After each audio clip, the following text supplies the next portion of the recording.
இன்றே டவுன்லோட் செய்து உங்கள் ஃபேவரட் ஷோக்களை என்ஜாய் பண்ணுங்க.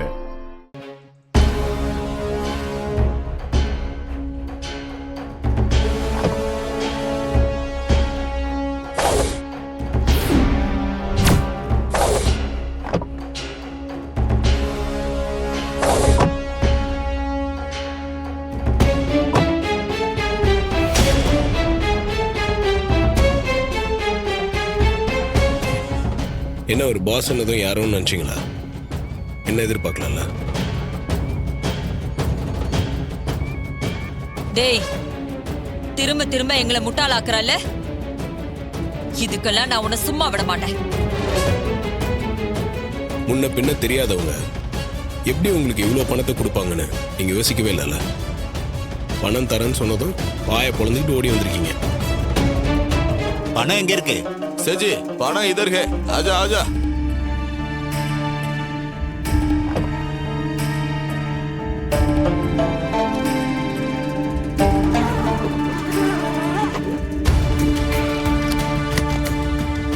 பாத்துக்க சேட்டு.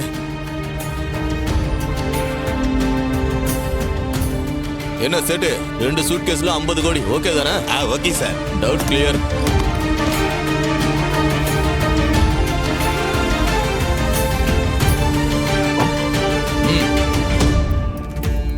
சார், அந்த இடத்த உங்க பேருக்கே மாத்தி கொடுத்துறேன்.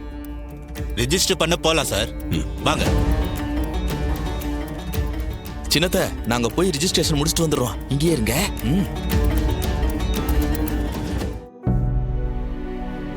வாங்க மாப்ள. போன காரியம் என்னாச்சு? எல்லாம் நல்லபடியா முடிஞ்சுதா? எல்லாம் நல்லபடியா முடிஞ்சு மாமா. இந்தாங்க, சேட்டு பையன் கிட்ட இருந்து இடத்த வாங்கியாச்சு.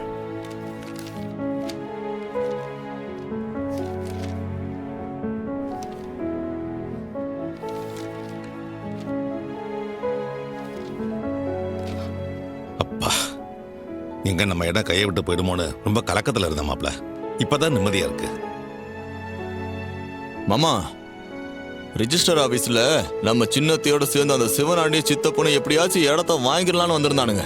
எங்களை பார்த்ததுமே திருடனுக்கு தேலு கொட்டின மாதிரி கப்பு சிப்புன்னு அவங்க வாய முடிட்டு இருந்ததை நீங்க பாத்துருக்கணுமே. சிரிப்பா வந்துருச்சு மாமா.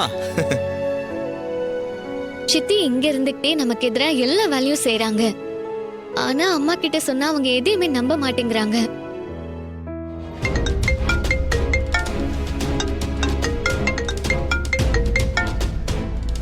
ஹலோ. என்னப்பா என்கிட்டயே சீட்டிங் பண்றியா? நீ செஞ்சது கொஞ்சம் கூட சரியில்லை. என்ன சரியில்லை? என்ன ஒண்ணும் தெரியாத மாதிரி கேக்குறே. 50 கோடி ரூபாய் பணம் தரேன்னு சொல்லிட்டு கீழே பார்த்தா வெறும் வெத்து பேப்பரா இருக்கே. என்ன ஏமாத்திட்டே. ஏண்டா, வெத்து பேப்பர் அதுல இருக்குன்னு கூட தெரியாம அதை வாங்கி வச்சுக்கிட்டு இப்ப என்ன வியாய்க்க நம்ம பேசுறேன்? நான் 5 கோடி ரூபாய்க்கு உன் அப்பா கிட்ட என் லேண்ட அடமானம் வச்சேன். அதை நீ 50 கோடி ரூபாய்க்கு விற்க பார்த்தல, அதுக்கு பேர் என்னடா? உனக்கு நியாயமா சேர வேண்டிய 5 கோடி ரூபாய் பணம், அதுக்கான வட்டி எல்லாம் சேர்த்து அதுல இருக்கு. சரியா இருக்கான்னு எண்ணி பார்த்துக்க. அளவுக்கு அதிகமா ஆசைப்படவும் கூடாது, தேவையில்லாம பேசவும் கூடாது. புரியுதா? போன வைடா. சகல, நீ சொன்ன மாதிரி சேட்டு நல்ல ஆளுதான். ஆனா இப்படி ஒரு தருதல் அவருக்கு வந்து பிறந்திருக்க. அவனுக்கு இந்த செருப்படி தேவைதான். சரிங்க மாமா, நாங்க போய் ஆக வேண்டிய வேலையை பார்க்குறோம். சரி மாப்ள. போயிட்டு வந்துடுறோம். அக்கா, வா சந்திரா. என்ன விஷயம்? அக்கா, உன்கிட்ட ஒரு முக்கியமான விஷயம் பேசணும்க்கா. அப்படி என்ன விஷயம்? அந்த டிரைவர் பையன் என்கிட்ட சேலஞ்ச் பண்ணிருக்கா. அப்படியா? என்ன சேலஞ்ச் பண்ணா? உன் கையால அவன் அம்மா சிலைய திறந்து வச்சு ஆதரவற்றோர் இல்லம் கட்ட பூமி பூஜை போட போறேன்னு சொன்னான்ல. ஆமா சொன்னா. நான் தான் முடியாதுன்னு சொல்லிட்டேனே. இருந்தாலும் என்கிட்டே வந்து உன் கையால சிலை திறப்பு விழாவை நடத்தி காட்டுறேன்னு சவால் விட்டுருக்கான். அக்கா, இந்த மாதிரி ஏற்கனவே பல தடவை நடந்திருக்கு. அப்பெல்லாம் அவன் தானே ஜெயிச்சிருக்கான். இப்பவும் அப்படி ஏதாவது நடந்துருமோன்னு பயமா இருக்குக்கா. சந்திரா, அப்படிலாம் எதுவும் நடக்காது. தைரியமா இரு. இல்லக்கா, எனக்கு கொஞ்சம் பயமா தான் இருக்கு. பேசாம ஒண்ணு பண்ணலாமா? நம்ம 2 பேரும் கொஞ்ச நாளைக்கு வெளியூர் போயிடலாம். ஃபங்க்ஷன் முடிஞ்சது திரும்பி வந்துடலாம். உனக்கு என்ன பைத்தியமா? அவனுக்கு பயந்து ஊரை விட்டே ஓட சொல்றியா? அப்படி பண்ணா அதுவே நம்ம தோத்த மாதிரி தாண்டி. இங்கேயே இருந்து ஜெயிச்சு காட்டணும். அதுதான் வீரம். அதை விட்டுட்டு ஊரை விட்டு ஓடி போலான்னு சொல்றதெல்லாம் கோழத்தனமா இருக்கு. நீ கவலைப்படாத. இந்த தடவை அவன் என்ன பிளான் பண்ணாலும் சரி, என்கிட்ட அது எடுபடாது. அவன் தோத்து கண்டிப்பா இந்த வீட்டை விட்டே ஓட போறான் பாரு. அக்கா இருந்தாலும் ஒரு பக்கம் கொஞ்சம் பயமாவே இருக்கு. நீ தேவையில்லாம பயப்படாத. எல்லாத்தையும் நான் பாத்துக்கிறேன். ரொம்ப யோசிச்சு டென்ஷன் ஆகாத, சரியா? போ.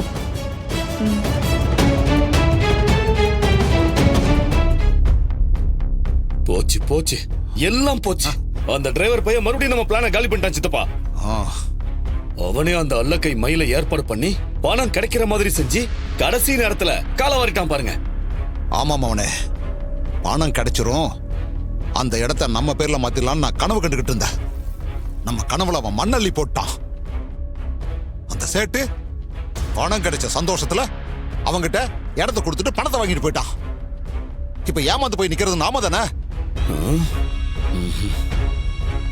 இல்ல சித்தப்பா, நாம இந்த தடவை ஏமாந்துடக்கூடாது. அவன் இடத்து விஷயத்துல வேணா நம்ம கிட்ட ஜெயிச்சிருக்கலாம், ஆனா அந்த ஃபங்க்ஷன் நல்லா நடந்துடக்கூடாது. மினிஸ்டர் கையால சிலை திறக்க கூடாது. அது எப்படி அவனே நாம தடுக்க முடியும்? சிலைக்கு பாம் வச்சுட்டா? ஆமா, பண விஷயத்துல அவன் நம்மளை ஏமாத்தினத என்னால இன்னும் தாங்க முடியல. அவனுக்கு பதிலடி கொடுத்தே ஆகணும். அந்த ஃபங்க்ஷன் மட்டும் நல்லபடியா நடந்துடவே கூடாது. பாம் வெடிச்சு அந்த இடம் அப்படியே ரத்த கிளறி ஆகணும். அவன் அம்மா ஃபங்க்ஷன் இப்படி ஆயிடுச்சேன்னு அவன் அப்படியே துடிக்கணும். சித்தப்பா, நீங்க பாம ஏற்பாடு பண்ணுங்க. ராத்திரியோட ராத்திரியா அந்த இடத்துக்கு போய் சிலைக்கு பின்னாடி பாம வச்சுட்டு வந்துருவோம். சரி மாவனே, பாமுக்கு நான் ஏற்பாடு பண்றேன். வணக்கம் சார். வணக்கம் சார்.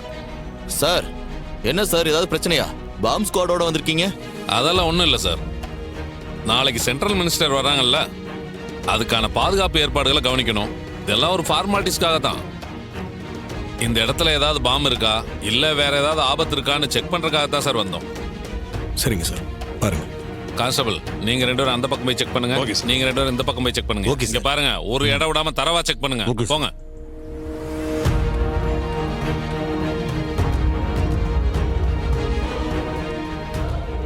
யோ, நல்லா ஒரு இடம் விடாம செக் பண்ணுங்க. கம்ப்ளீட்டா பாருங்க.